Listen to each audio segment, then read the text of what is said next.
신년 시작 전 구독과 좋아요로 응원 부탁드립니다. 그럼 이야기 시작하겠습니다. 여러분, 혹시 14년 동안 단 한마디도 제대로 못하고 산 사람 이야기 들어보셨습니까? 말 못하는 병에 걸린 것도 아닙니다. 벙어리도 아니죠. 그런데 14년 동안 입을 봉인당하고 살았습니다. 어디서요? 바로 처갓집에서 말입니다. 옛날 옛적 한 사위가 있었습니다. 이름은 홍서방이라 불렸지요. 혼례 첫날 장모님께서 이렇게 말씀하셨습니다. 아이고, 우리 사위 참 점잖아 보이네 그려. 말수가 적으니 그거 참 좋아요. 바로 그 말 한마디가 이 사위의 운명을 정해버렸습니다. 14년 5112일 동안 홍서방의 입에서 나온 말은 딱 3가지뿐이었습니다. 예. 송구하옵니다. 명심하겠습니다. 그렇게 14년을 살던 어느 날 이 사위가 드디어 입을 열었습니다. 온 집안 식구가 모인 자리에서 젓가락을 탁 내려놓으며 말이지요. 과연 14년 만에 이 사위의 입에서 나온 말은 무엇이었을까요? 그리고 그 말을 들은 장모님의 반응은 어떠했을까요? 이야기 시작 전 구독과 좋아요로 응원 부탁드립니다. 그럼 지금부터 그 이야기를 들려드리겠습니다. 옛날 옛적 한양 도성안 북촌 어느 양반가에 홍서방이라 불리는 사위가 한 명 살고 있었습니다. 홍서방은 나이 25에 장가를 들었지요. 처갓집은 한양에서 3대를 이어온 명문가였고 장인 어른께서는 벼슬은 작으셨으나 청렴한 선비로 소문이 자자하셨습니다. 홍서방의 아내 소전은 얼굴도 단정하고 성품도 어지럽습니다. 혼례를 치른 뒤 첫날 밤 소전은 수줍게 말했지요. 서방님, 저희 어머님께서 성품이 좀 강하시긴 하나 마음씨는 따뜻하시답니다. 그 말을 들은 홍서방은 대수롭지 않게 웃으며 대답했습니다. 부인 걱정 마시오.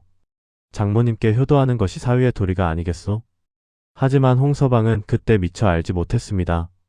자신이 앞으로 10년 동안 입을 봉인당할 운명이라는 사실을 말이지요. 혼례를 치른 지 사흘째 되던 날 홍서방은 처음으로 장모님을 제대로 뵙게 되었습니다. 장모님께서는 키가 훤칠하고 목소리가 우렁찬 분이셨지요. 아이고, 우리 사위 참 점잖아 보이네 그려. 말수가 적으니 그거 참 좋아요. 장모님의 말씀에 홍서방은 공손히 절을 올렸습니다. 장모님 송구하옵니다. 그런데 홍서방의 마음속 깊은 곳에서는 이상한 욕망 하나가 꿈틀거리고 있었습니다. 바로 인정받고 싶다는 욕망이었지요. 홍서방은 비록 집안이 그리 넉넉하지는 못했으나 학문에는 자신이 있었습니다. 과거 시험을 보아 벼슬을 얻고 처갓집 어른들께 훌륭한 사위라는 소리를 듣고 싶었지요. 그래서 홍서방은 날마다 글을 읽고 시를 지으며 과거 공부에 매진했습니다. 소저도 남편의 뜻을 알고 밤늦도록 등불을 밝혀주었지요. 두 사람은 비록 가난했으나 서로를 아끼며 단란하게 살았습니다. 하지만 홍서방은 미처 깨닫지 못했습니다. 처갓집에서 인정받는 길이 그리 순탄하지 않으리라는 것을 말이지요. 혼인한 지 석 달쯤 지났을 무렵 이상한 일들이 하나둘씩 일어나기 시작했습니다. 어느 날 아침 홍서방이 마루에 앉아 책을 읽고 있는데 장모님께서 마당으로 들어오시며 말씀하셨지요. 아이고, 우리 사위는 아침부터 책만 보고 앉아있네. 젊은 사람이 몸을 움직여야지 글만 읽어서 밥이 나오나? 홍서방은 황급히 책을 덮으며 대답했습니다. 장모님 말씀이 옳사옵니다. 그날 저녁 홍서방이 마당에서 장작을 패고 있자 장모님께서 또 말씀하셨습니다. 아이고, 선비가 그런 일을 하면 어쩌나. 손에 굳은 살이 박히면 붓을 어찌 잡겠어? 홍서방은 도끼를 내려놓으며 또 대답했지요. 장모님 말씀이 옳사옵니다. 그러자 옆에서 지켜보던 소저가 작은 목소리로 남편에게 속삭였습니다.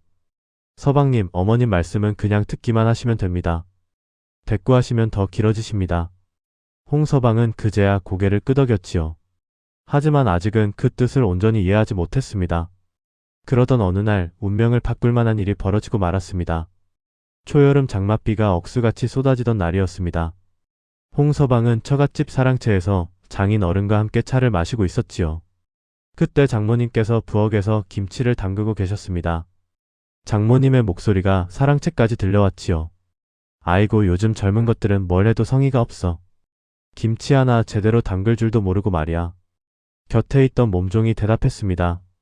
마님, 요즘은 다들 그러하답니다. 그러자 장모님께서 더 큰 소리로 말씀하셨지요. 그러니까 세상이 이 모양이지. 옛날 우리 때는 김치 하나 담그는데도 정성을 다했어. 배추 한 입 한 입 다듬고 소금물도 직접 간을 맞추고 말이야. 홍서방은 그 말을 듣고 있다가 문득 떠오른 것이 있었습니다. 며칠 전에 읽은 의서에 김치와 위생에 관한 내용이 있었죠. 홍서방은 장인 어른께 공손히 말씀드렸습니다. 장인 어른, 소사가 근래 읽은 의서에 이런 구절이 있사옵니다. 김치를 담글 때는 손을 깨끗이 씻고 톡톡 끓는 물에 씻어야 탈이 나지 않는다고 하옵니다. 장인 어른께서는 고개를 끄덕이시며 말씀하셨지요. 오, 그렇구나. 사위의 학문이 제법 쓸모가 있구먼. 홍서방은 기분이 좋아졌습니다. 드디어 장인 어른께 인정을 받는구나 싶었지요. 그런데 바로 그때 부엌에서 장모님의 목소리가 우레소리처럼 울려 퍼졌습니다. 뭐라고? 우리 집안 김치가 더럽다는 게야? 순간 사랑채 안에 공기가 얼어붙었습니다. 장인 어른께서도 헛기침을 하시며 찻잔을 내려놓으셨지요. 장모님께서 성큼성큼 사랑채로 들어오셨습니다. 홍서방은 황급히 일어나 절을 올렸지요. 장모님, 그런 뜻이 아니었고. 아니긴 뭐가 아냐? 내가 30년 넘게 김치를 담가왔는데 이제 와서 의서 타령이야? 장모님의 눈빛이 칼날처럼 날카로웠습니다. 홍서방은 그 순간 깨달았지요.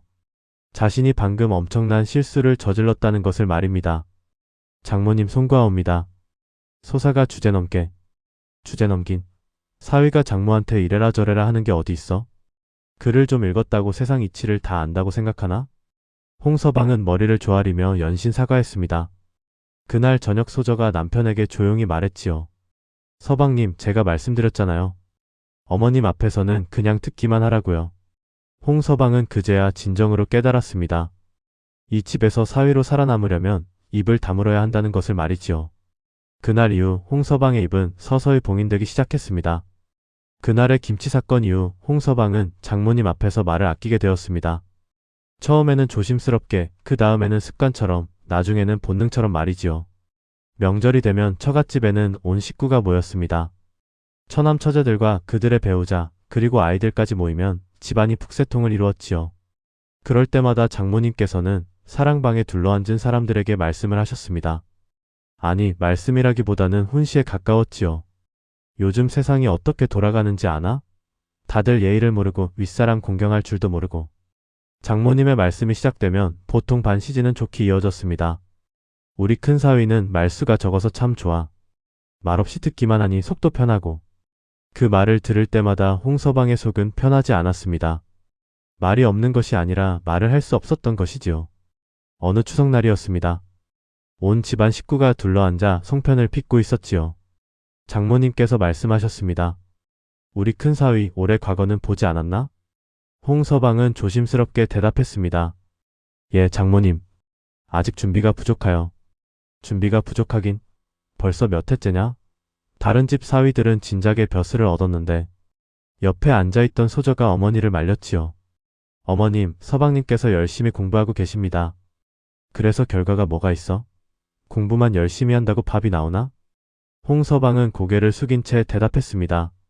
송구하옵니다. 그날 이후로도 명절 때마다 비슷한 일이 반복되었습니다. 장모님의 말씀은 점점 길어졌고 홍서방의 대답은 점점 짧아졌지요. 예. 아. 그러하옵니다. 송구하옵니다. 홍서방의 입에서 나오는 말은 이 세 가지가 전부였습니다. 이렇게 1년이 지나고 2년이 지나고 3년이 지났습니다. 그 사이 홍서방은 과거에 2번 낙방했습니다. 집안 형편도 나아지지 않았고 아이도 생기지 않았지요. 장모님의 잔소리는 더욱 심해졌습니다. 큰 사위는 참 복도 없어. 과거도 떨어지고 아들도 못 낳고. 요즘 젊은 사람들은 인내심이 없어. 우리 때는 그래도 참고 견뎠는데 큰 사위 얼굴을 보니 관상이 그리 좋지 않아 보여. 이마가 좁으니 보기 얕은 거야. 홍서방은 이 모든 말을 묵묵히 듣고만 있었습니다. 아니, 듣는 것처럼 보였지만 사실은 귓전으로 흘려보내고 있었지요. 그러던 어느 날 뜻밖의 기쁜 소식이 들려왔습니다. 소저가 아이를 가진 것이었지요. 홍서방은 기뻐서 어쩔 줄을 몰랐습니다. 부인 정말이요? 정말 아이를 가진 것이요? 소저도 수줍게 웃으며 고개를 끄덕였습니다. 드디어 장모님께 좋은 소식을 전할 수 있게 되었습니다. 홍서방은 가슴이 두근거렸지요. 장모님께 아이 소식을 알렸을 때 장모님께서는 처음으로 환한 얼굴로 웃으셨습니다. 아이고, 잘했네. 이제야 사위 구실을 하는구만. 하지만 그 기쁨도 잠시, 곧 장모님의 당부가 이어졌습니다. 아이 낳을 때까지 조심해야 해. 딸애가 무거운 것 들지 못하게 하고 찬 것 먹지 못하게 하고 밤에는 일찍 재우고. 홍서방은 고개를 끄덕이며 대답했지요. 예, 장모님. 명심하겠습니다. 그리고 사위, 딸애가 아이를 배웠으니 사위는 더욱 열심히 벌어야 해. 산후조리에 돈이 얼마나 드는 줄 아나? 예, 열심히 하겠습니다. 홍서방은 이날도 역시 짧은 대답만 했습니다. 하지만 마음속으로는 다짐했지요. 아이가 태어나면 정말 열심히 살아서 장모님께 인정받는 사위가 되리라고 말입니다. 그로부터 몇 달 뒤 소저는 건강한 사내 아이를 낳았습니다. 홍서방은 기뻐서 눈물을 흘렸습니다. 장모님께서도 손자를 보시고는 흐뭇해 하셨지요. 오냐 오냐, 우리 손자 참 잘생겼네. 할미 닮아서 폭스럽게 생겼어. 홍서방은 속으로 생각했습니다. 아들이 아비를 닮았다는 말씀은 없으시구나. 하지만 입 밖으로 내지는 않았지요. 아이가 자라면서 홍서방의 삶에도 작은 보상이 찾아왔습니다. 아들 동이가 돌이 되었을 때 돌잡이를 했습니다. 동이는 여러 물건 중에서 풋을 잡았지요. 오, 손자가 풋을 잡았네. 이 아이가 커서 큰 선비가 되겠구만. 장모님께서 기뻐하시며 홍서방을 보셨습니다. 큰 사위, 아들은 제대로 낳았어. 이제 사위가 아들 공부는 잘 시켜야 해. 예, 장모님. 명심하겠습니다. 홍서방은 아들을 안고 있으면서 가슴이 뿌듯했습니다. 비록 자신은 과거에 계속 낙방했지만 아들만큼은 훌륭하게 키우리라 다짐했지요. 동이가 4살이 되었을 때 홍서방은 아들에게 천자문을 가르치기 시작했습니다. 동아, 하늘 천 따지 이렇게 읽는 거란다. 동이는 아버지를 꼭 빼닮아 총명했습니다. 글을 배우는 속도가 빨랐지요. 어느 날 동이가 장모님께 천자문을 외워 보였습니다. 할마마, 동이가 천자문을 다 외웠습니다. 오냐, 우리 손자 참 영특하구나. 장모님께서는 손자를 무릎에 앉히시고는 홍서방을 보며 말씀하셨습니다. 큰 사위, 아들 교육만큼은 잘하고 있구만. 사위는 과거에 떨어져도 아들은 꼭 합격시켜야 해. 예, 장모님. 홍서방은 또 한 번 짧게 대답했습니다. 하지만 속으로는 쓴웃음을 지었지요. 장모님께서는 언제나 한 가지는 칭찬하시면서 다른 한 가지는 꼭 꼬집으셨습니다. 세월은 빠르게 흘러 동이가 8살이 되었습니다. 그동안 홍서방은 과거에 또 2번 떨어졌습니다. 이제 35살이 된 홍서방은 벼슬에 대한 욕심을 조금씩 내려놓기 시작했지요. 대신 서당에서 아이들을 가르치는 훈장일을 시작했습니다. 비록 벼슬은 못했지만 학식만큼은 한양에서 소문이 났기 때문이었지요. 훈장일을 시작하자 집안 형편이 조금씩 나아졌습니다. 소저도 기뻐했고 동이도 아버지가 서당에서 아이들을 가르치는 모습을 자랑스러워했습니다. 어느 날 저녁 홍서방이 서당에서 돌아오자 동이가 달려와 안겼습니다. 아버지, 오늘 할머니께서 아버지 이야기를 하셨어요. 그래? 무슨 이야기를 하셨느냐? 할머니께서 아버지는 과거에는 떨어졌지만 학식만큼은 한양에서 제일이라고 하셨어요. 홍서방은 가슴이 찡해졌습니다. 장모님께서 드디어 자신을 인정해 주신 것 같았지요. 하지만 동이의 다음 말을 듣고는 그 기쁨이 반으로 줄었습니다. 그런데 할머니께서 그러셨어요. 학식이 아무리 높아도 벼슬이 없으면 소용없다고요. 홍서방은 쓴웃음을 지으며 아들의 머리를 쓰다듬었습니다. 동아, 아버지는 비록 벼슬은 못했지만 너만큼은 훌륭하게 키울 거란다. 그날 밤 홍서방은 잠을 이루지 못했습니다. 10년 가까이 살아오면서 단 한 번도 장모님께 제대로 인정받지 못했다는 생각이 들었지요. 나는 과연 이 집안에서 어떤 존재인가? 사위인가 아니면 그저 빌부터 사는 식객인가? 홍서방의 마음속 깊은 곳에서 무언가가 꿈틀거리기 시작했습니다. 바로 자존심이었지요. 하지만 홍서방은 그 자존심을 꾹꾹 눌러 담았습니다. 이미 10년 가까이 참아왔는데 조금만 더 참으면 되지 않겠느냐고 스스로를 달랬습니다. 그렇게 또 1년이 흘렀습니다. 동이가 9살이 되던 해 가을이었습니다. 홍서방의 서당에 한양에서 소문난 양반집 도련님이 찾아왔지요. 그 도련님의 아버지는 홍서방의 학식을 듣고 아들을 맡긴 것이었습니다. 홍서방은 정성을 다해 도련님을 가르쳤지요. 1년 뒤 그 도련님이 과거에 합격했습니다. 소문은 3시간에 한양 전체로 퍼졌습니다. 북촌홍 훈장이 가르친 제자가 과거에 급제했다는 소문이었지요. 홍서방의 서당에는 아이들이 줄을 서서 들어오기 시작했습니다. 집안 형편도 크게 나아졌지요. 소저가 기뻐하며 말했습니다. 서방님, 이제 우리도 제대로 살게 되었어요. 서방님의 학식을 모두가 알아주잖아요. 홍서방도 뿌듯했습니다. 비록 자신은 과거에 합격하지 못했지만 제자를 급제시켰으니 그것으로 만족하려 했지요. 명절이 되어 처갓집에 갔을 때 홍서방은 이번에야말로 장모님께 칭찬을 듣겠구나 싶었습니다. 온 집안 식구가 모인 자리에서 장인 어른께서 말씀하셨습니다. 큰사위 제자가 과거에 급제했다지? 축하하네. 감사하옵니다, 장인 어른. 그러자 장모님께서 말씀하셨지요. 제자는 급제시키고 정작 본인은 급제를 못했으니 참 아이러니하구만. 홍서방은 또다시 고개를 숙였습니다. 송구하옵니다. 옆에서 지켜보던 처남이 거들었습니다. 어머님, 형님께서 서당일로 바쁘셔서 과거 공부를 못하신 것 아니겠습니까? 바쁘긴. 남들은 바빠도 과거에 합격하던데. 그날도 역시 홍서방은 입을 다물고 있을 수밖에 없었습니다. 집으로 돌아오는 길에 소저가 남편의 손을 잡으며 말했지요. 서방님, 제 어머님 말씀은 신경 쓰지 마세요. 저는 서방님이 자랑스러워요. 홍서방은 아내의 손을 꼭 잡으며 고개를 끄덕였습니다. 그래, 아내와 아들만 나를 알아주면 그것으로 족하다. 하지만 홍서방의 마음속 어딘가에서는 작은 균열이 생기기 시작했습니다. 세월은 계속 흘러 동이가 12살이 되었습니다. 그동안 홍서방은 여러 제자를 가르쳤고 그중 셋이 과거에 급제했습니다. 한양에서 홍서방의 명성은 날로 높아졌지요. 하지만 장모님께서는 여전히 홍서방을 못마땅해 하셨습니다. 제자들은 잘 가르치면서 정작 자기 아들 교육은 제대로 하고 있는 건지 모르겠어. 동희는 아버지를 닮아 총명했지만 책보다는 활쏘기와 말타기를 더 좋아했습니다. 어느 날 동희가 장모님께 말씀드렸지요. 할마마, 저는 과거보다 무가에 응시하고 싶어요. 뭐라고? 무가? 우리 집안에서 무관이 나온 적이 없는데. 장모님께서는 크게 놀라시며 홍서방을 쳐다보셨습니다. 큰사위 아들 교육을 이 모양으로 시켰어? 문관 집안에서 무관이라니. 홍서방은 난처한 표정으로 대답했습니다. 장모님, 아이가 원한다면? 원한다면? 아이가 뭘 안다고? 사위가 제대로 가르쳐야지. 홍서방은 또다시 고개를 숙였습니다. 송구하옵니다. 그날 이후 동희는 무가 이야기를 꺼내지 않았습니다. 하지만 홍서방은 아들의 눈빛에서 실망을 읽을 수 있었지요. 그날 밤 홍서방은 아들에게 조용히 말했습니다. 동아, 내가 정말 무가의 뜻이 있다면 아바마가. 아니에요, 아바마. 할마마 말씀이 맞아요. 저는 문과를 준비할게요. 동희의 목소리는 담담했지만 그 속에 담긴 서운함을 홍서방은 느낄 수 있었습니다. 홍서방은 가슴이 답답했습니다. 10년 넘게 참아왔지만 이제는 아들까지 자신처럼 억눌리며 살게 하고 싶지 않았지요.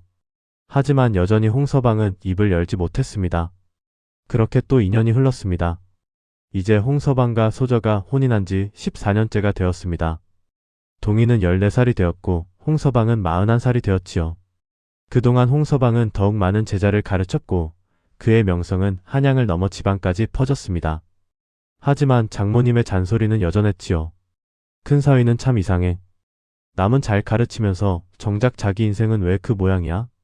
훈장질도 좋지만 벼슬이 있어야 집안이 든든한 법이야. 요즘 몸이 많이 수척해 보이네. 건강관리는 하고 다니는 거야? 홍서방은 이 모든 말에 똑같은 대답만 했습니다. 예, 장모님. 송구하옵니다. 명심하겠습니다. 소저가 남편을 보며 안타까워했습니다. 서방님, 제 어머님께 너무 스트레스 받지 마세요.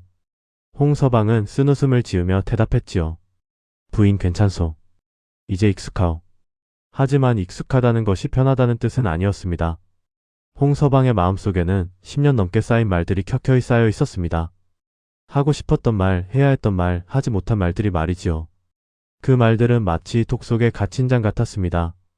오래 묵으면 묵을수록 깊은 맛이 나지만 때로는 곰팡이가 피어 상할 수도 있는 것이었지요. 홍서방의 속도 서서히 상하기 시작했습니다. 어느 날 홍서방은 서당에서 가르치다가 갑자기 어지러움을 느꼈습니다. 훈장님 괜찮으십니까? 제자들이 놀라서 물었지요. 홍서방은 괜찮다고 손을 저으며 물을 한 잔 마셨습니다. 피곤해서 그런가 보다. 하지만 그날 이후로도 어지러움은 계속되었습니다. 밤에는 잠을 제대로 이루지 못했고 음식 맛도 잘 느껴지지 않았지요. 소저가 걱정하며 말했습니다. 서방님, 의원께 가보시는 게 어떨까요? 괜찮소. 쉬면 나을 거요. 하지만 나아지지 않았습니다. 오히려 점점 더 심해졌지요. 추석 명절이 다가왔습니다. 홍서방은 몸이 좋지 않았지만 처갓집에 가지 않을 수 없었습니다. 온 식구가 모여 차례를 지내고 송편을 먹었습니다. 장모님께서는 여느 때와 다름없이 말씀을 이어가셨지요. 요즘 큰사위 얼굴이 왜 그리 노란지 몰라. 건강 관리를 제대로 안 하나 봐. 홍서방은 고개를 숙이며 대답했습니다. 송구하옵니다. 송구하긴. 사위가 아프면 우리 딸이 고생하는 거야. 딸 생각은 안 하고. 명심하겠습니다. 그러자 장모님께서 또 다른 이야기를 꺼내셨습니다. 그나저나 동희는 언제 과거를 볼 거야? 벌써 14살인데. 아직 어립니다. 어리긴 뭐가 어려? 남의 집 아들들은 15, 16의 과거 보던데. 홍서방은 깊은 숨을 들이쉬었습니다. 가슴속에서 무언가가 치밀어 올랐지요. 이제 그만했으면. 하지만 홍서방은 끝내 그 말을 입 밖으로 내지 못했습니다. 그날 밤 집으로 돌아온 홍서방은 혼자 마루에 앉아 달을 바라보았습니다. 나는 10년 넘게 무엇을 참아온 것인가? 대체 무엇을 위해 이렇게 살아온 것인가? 홍서방의 눈에서 눈물이 흘러내렸습니다. 하지만 소리 내어 울지는 않았지요. 울음소리마저 참는 것이 이미 습관이 되어버렸기 때문이었습니다. 그로부터 며칠 뒤 결정적인 사건이 벌어졌습니다. 동희가 서당에서 친구들과 다투고 돌아왔습니다. 얼굴에는 멍이 들어 있었지요. 동아, 무슨 일이냐? 홍서방이 놀라서 물었습니다. 동희는 눈물을 글썽이며 대답했지요. 친구들이 아바마가 과거에 떨어진 훈장이라고 놀렸어요. 홍서방은 가슴이 철렁 내려앉았습니다. 동아, 아바마 정말 과거에 그렇게 많이 떨어지셨어요? 친구들이 아바마는 무능하다고. 동아, 그런 말하는 게 아니다. 홍서방이 처음으로 아들에게 큰 소리를 냈습니다. 동희는 깜짝 놀라 뒤로 물러났지요. 홍서방은 자신이 아들에게 소리를 지른 것에 놀랐습니다. 그리고 더욱 놀라운 것은 아들의 눈에 비친 자신의 모습이었지요. 아들의 눈에 비친 아버지는 나약하고 초라한 모습이었습니다. 그날 밤 홍서방은 결심했습니다.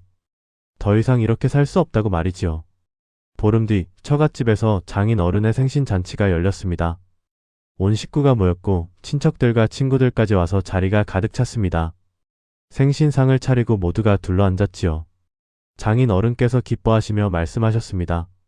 오늘 이렇게 모두 모여주니 고맙구나. 음식이 나오고 술이 돌기 시작했습니다. 분위기가 무르익자 장모님께서 말씀을 시작하셨지요. 우리 큰사위는 말이 없어서 참 좋아. 말없이 듣기만 하니 속도 편하고. 친척 중 한 분이 거들었습니다. 요즘 사위들은 말이 많아서 탈인데 큰사위는 참 얌전하시네요. 장모님께서 고개를 끄덕이며 계속 말씀하셨습니다. 그렇지. 사위가 말이 많으면 집안이 시끄러워. 큰사위처럼 조용한 게 최고야. 홍서방은 술잔을 들고 있다가 잠시 멈췄습니다. 말이 없는 것이 아니라 말을 할 수 없었던 것입니다. 장모님의 말씀은 계속 이어졌지요. 그런데 말이야, 큰사위가 요즘 얼굴이 왜 그리 안 좋아 보이는지 몰라. 건강 관리 좀 해야 할 텐데. 예. 홍서방은 짧게 대답했습니다. 그리고 동희 교육도 신경 써야 해. 이제 곧 과거를 볼 나이인데 준비는 되고 있는 거야? 예. 예만 하지 말고 제대로 대답을 해봐. 도대체 어떻게 준비하고 있는 건지 말해보라고. 그 순간 홍서방의 손이 떨렸습니다. 14년 동안 참아왔던 무언가가 목구멍까지 치밀어 올랐습니다. 소저가 남편의 손을 살며시 잡았지요. 하지만 홍서방은 아내의 손을 부드럽게 밀어냈습니다. 그리고 젓가락을 천천히 내려놓았습니다. 탁. 작은 소리였지만 그 자리에 있던 모든 사람의 시선이 홍서방에게 쏠렸습니다. 홍서방은 천천히 고개를 들어 장모님을 똑바로 바라보았습니다. 장모님. 홍서방의 목소리는 떨리고 있었지만 분명했습니다. 온 자리가 숨을 죽였습니다. 14년 만에 처음으로 홍서방이 먼저 입을 연 것이었지요. 장모님께서 눈을 크게 뜨시며 물으셨습니다. 왜 그러나? 홍서방은 깊은 숨을 들이쉬었습니다. 그리고 말했지요. 장모님, 소사가 한 말씀 올려도 되겠습니까? 장모님께서는 어리둥절한 표정으로 고개를 끄덕이셨습니다. 그래, 말해보거라. 홍서방은 또 한 번 깊은 숨을 들이쉬었습니다. 14년 동안 쌓였던 말들이 밀물처럼 밀려왔지요. 하지만 홍서방은 차분하게 천천히 말했습니다. 소사가 14년 동안 이 집안의 사위로 살아왔습니다. 그동안 장모님의 말씀을 귀담아 듣고 송구하다는 말씀만 드렸지요. 장모님께서 눈썹을 치켜 올리셨습니다. 그래서? 소사는 과거에 여러 번 떨어졌습니다. 벼슬도 못했습니다. 장모님 눈에는 무능한 사위로 보였을 것입니다. 그건. 하지만 장모님, 소사는 14년 동안 부인을 사랑하고 아들을 키우고 제자들을 가르치며 살아왔습니다. 비록 벼슬은 없으나 한양에서 제 학문을 인정해주는 이들이 있습니다. 홍서방의 목소리는 점점 힘을 얻어갔습니다. 소사가 말이 없었던 것은 존경심 때문이었습니다. 하지만 이제는 말씀드려야 할 것 같습니다. 온 자리가 숨소리조차 들리지 않을 만큼 조용해졌습니다. 홍서방은 계속 말했지요. 동희는 제 아들입니다. 아이가 묵가를 원한다면 소사는 아이의 뜻을 존중하고 싶습니다. 문관이든 무관이든 아이가 행복하게 자신의 길을 가는 것이 중요하다고 생각합니다. 장모님의 얼굴이 붉어졌습니다. 지금 사위가 장모에게 대드는 게냐? 대드는 것이 아니옵니다. 다만 소사도 한 가정의 가장입니다. 제 식구는 제가 지키고 싶습니다. 그 순간 장인 어른께서 조용히 말씀하셨습니다. 큰 사위의 말이 일리가 있구나. 모두가 놀라 장인 어른을 바라보았습니다. 장인 어른께서는 장모님을 보시며 말씀하셨지요. 여보, 큰 사위가 14년 동안 참고 살았네. 이제 사위도 할 말이 있으면 해야 하지 않겠소? 장모님께서는 한동안 아무 말씀도 하지 않으셨습니다. 그리고 잠시 후 장모님께서 조용히 말씀하셨지요. 그래. 사위가 이제 좀 컸구나. 홍서방은 고개를 숙였습니다. 눈에서 뜨거운 것이 흘러내렸지요. 장모님 송구하옵니다. 하지만 더 이상 아들까지 소사처럼 살게 하고 싶지 않았습니다. 장모님께서는 한참을 말없이 홍서방을 바라보셨습니다. 그리고 천천히 입을 여셨지요. 큰 사위. 예, 장모님. 사위가 14년 동안 참았다는 게 사실이냐? 홍서방은 고개를 끄덕였습니다. 예, 장모님. 장모님께서 깊은 한숨을 내쉬셨습니다. 내가 그렇게 심했단 말이냐? 그 순간 홍서방은 깨달았습니다. 장모님께서도 자신이 얼마나 사위를 힘들게 했는지 미처 몰랐다는 것을 말이지요. 홍서방은 조심스럽게 말했습니다. 장모님께서는 딸을 사랑하시는 마음에서 그러셨다는 것을 압니다. 하지만 소사도 부인을 사랑합니다. 그리고 아들도 사랑합니다. 장모님의 눈에 눈물이 맺혔습니다. 큰 사위 미안하구나. 내가 사위를 너무 몰아붙인 개로구나. 아니옵니다, 장모님. 아니긴 뭐가 아니야. 14년 동안 제대로 된 말 한마디 못하게 했으니. 그날 이후 처갓집의 분위기가 조금씩 바뀌기 시작했습니다. 장모님께서는 여전히 말씀이 많으셨지만 예전처럼 홍서방을 몰아붙이지는 않으셨습니다. 그리고 동희가 묵가를 준비하겠다고 했을 때 장모님께서는 놀랍게도 허락하셨지요. 그래, 아이가 원한다면 해보거라. 할미가 뭘 안다고 아이 인생을 정하겠니? 동희는 기뻐하며 할머니께 절을 올렸습니다. 할마마, 감사합니다. 홍서방은 장모님께 깊이 고개를 숙였습니다. 장모님 감사합니다. 고맙긴. 사위가 용기 내서 말해준 덕분이야. 그로부터 3년 뒤 동희는 묵가에 합격했습니다. 온 집안이 기뻐했고 장모님께서도 손자를 껴안으며 눈물을 흘리셨지요. 우리 손자 장하다. 할미가 내 뜻을 막을 뻔했구나. 동희가 말했습니다. 할마마, 제가 합격할 수 있었던 건 아바마가 용기를 내셨기 때문입니다. 장모님께서는 홍서방을 보시며 말씀하셨습니다. 큰 사위 잘했어. 그때 말하지 않았으면 우리 손자가 이렇게 되지 못했을 거야. 홍서방은 웃으며 대답했지요. 장모님, 모두 장모님께서 아량을 베풀어 주신 덕분입니다. 그날 저녁 홍서방은 소저와 함께 마루에 앉아 달을 바라보았습니다. 소저가 남편의 손을 잡으며 말했지요. 서방님, 그때 용기 내주셔서 감사해요. 서방님이 말씀하지 않으셨다면 우리 동희도 우리 가족도 행복하지 못했을 거예요. 홍서방은 아내의 손을 꼭 잡았습니다.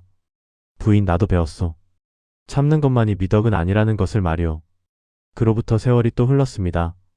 동희는 무관으로 훌륭하게 성장했고 홍서방은 계속 서당에서 제자들을 가르쳤습니다. 장모님께서는 여전히 말씀이 많으셨지만 이제는 홍서방도 자연스럽게 자신의 의견을 말씀드렸지요. 어느 날 장모님께서 홍서방에게 말씀하셨습니다. 큰 사위, 내가 그동안 사위를 많이 힘들게 했지? 홍서방은 고개를 저었습니다. 아니옵니다, 장모님. 장모님께서 계셔서 소사가 더 단단해질 수 있었습니다. 그래도 미안하구나. 14년이나 입을 봉인당하고 살았으니. 홍서방은 웃으며 대답했지요. 장모님, 그 14년이 헛되지 않았습니다. 참는 법도 배우고 말할 때를 아는 법도 배웠으니까요. 장모님께서도 웃으시며 말씀하셨습니다. 큰 사위 이제는 할 말이 있으면 언제든 하게. 14년치를 채워야 하지 않겠나? 감사합니다, 장모님. 그날 밤 홍서방은 혼자 사랑방에 앉아 지난 세월을 되돌아보았습니다. 14년 동안 입을 봉인당하고 살았지만 그 시간이 완전히 헛되지는 않았다는 생각이 들었지요. 참는 법을 배웠고 가족을 사랑하는 법을 배웠고 진정으로 중요한 것이 무엇인지 깨달았습니다. 그리고 무엇보다 언제 말해야 하고 언제 참아야 하는지를 배웠지요. 옛말에 이런 말이 있습니다. 팩절불굴이라는 말이지요. 어떠한 난관에도 굽히지 않고 이겨나간다는 뜻입니다. 홍서방은 14년 동안 굽히며 살았지만 결국에는 굽히지 않을 때를 알았습니다. 참는 것도 용기지만 말하는 것도 용기입니다. 진정한 지혜는 언제 참고 언제 말해야 하는지를 아는 것이 아니겠습니까? 여러분도 혹시 참고만 계시지는 않으신가요? 때로는 용기 내어 말씀하시는 것도 필요합니다. 물론 때와 장소를 가려야겠지요. 사위의 자리는 참는 자리이기도 하지만 때로는 말해야 하는 자리이기도 합니다. 다음 영상을 빠르게 만나 보시려면 좋아요와 구독을 눌러주세요. 그럼 더 재미있는 영상으로 찾아뵙겠습니다. 모두 행복한 하루 보내세요.